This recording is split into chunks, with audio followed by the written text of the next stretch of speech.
भक्तजनों, आज हम दूसरे दिन का कथा को लेकर राम राज्य का वर्णन करते हुए करेंगे। चलिए शुरू करते। भूमि सप्त सागर में खिला, एक भूप रघुपति को चला। भुवनि अनेक रोम प्रति जासु, या प्रभुता कछु बहुत न तासु। अयोध्या में श्री रघुनाथ जी 7 समुद्रों की मेखला करधनी वाली पृथ्वी के एकमात्र राजा हैं, जिनके एक एक रोम में अनेकों ब्रह्मांड हैं। उनके लिए 7 द्वीपों की यह प्रभुता कुछ अधिक नहीं है। सो महिमा समुझत प्रभु केरी, यह वर्णत हीनता गनेरी। सो महिमा खगेश जय जानी, मेरी ऐ चरित त्यहु रतिमानी। बल्कि प्रभु की उस महिमा को समझ लेने पर तो यह कहने में कि वह 7 समुद्रों से घिरी हुई सप्तद्वीपमयी पृथ्वी के एक क्षत्र सम्राट उनकी बड़ी कीमता होती। परंतु हे गरुड़ जी, जिन्होंने वह महिमा जान भी ली है, वह भी फिर इस लीला में बड़ा प्रेम मानते हैं। सो जाने कर फल या लीला, कहीं महामुनि बरदमशीला। राम राज कर सुख संपदा, वरन न सकै फनीस शारदा। क्योंकि उस महिमा को भी जानने का फल या लीला, इस लीला का अनुभव ही है।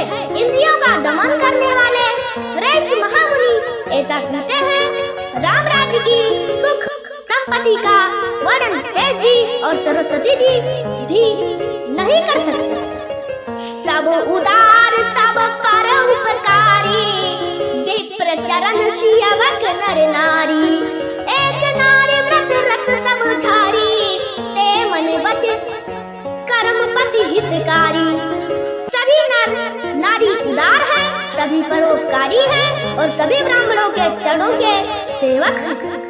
सभी पुरुष मात्र एक पत्नी व्रती हैं।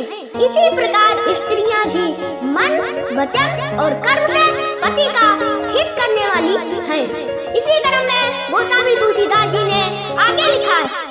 दंड जातिन कर भेद, जहाँ नर तक नित्य समाज। सीताऊ मनई सुनऊ अस रामचंद्र के राज।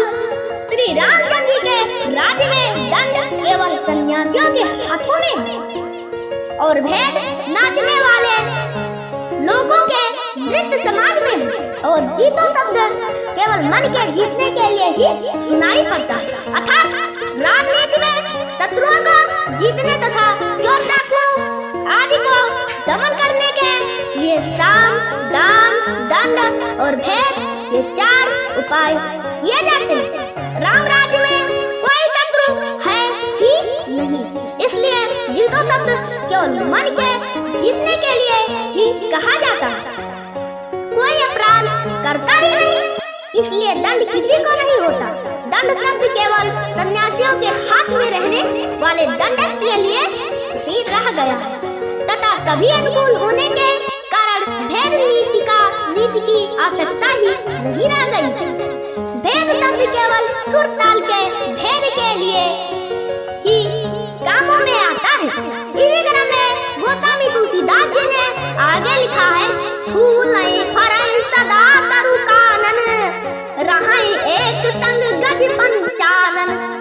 कग मृग साज मायर बिसराई, सबई परस पर प्रीत चढ़ाई। वनों में वृक्ष सदा फूलते और फलते हैं। हाथी और सिंह बैर भूलकर एक साथ रहते हैं। पक्षी और पशु सभी ने स्वाभाविक और बैर भूलकर आपस में प्रेम बढ़ा लिया है। इसी क्रम में गोस्वामी तुलसीदास जी ने राम राज्य का वर्णन करते हुए आगे लिखा है। ऊंचाई खग मृग नाना वृंदा, अवै चराई वन चराई आनंदा। शीतल सुरभ पवन बामंदा, गूंजते अली लय चली मकरंदा। पक्षी कूंजते मीठी बोली बोलते हैं। भांति भांति के पशुओं के समूह वन में निर्भय विचरते हैं और आनंद करते हैं। शीतल मन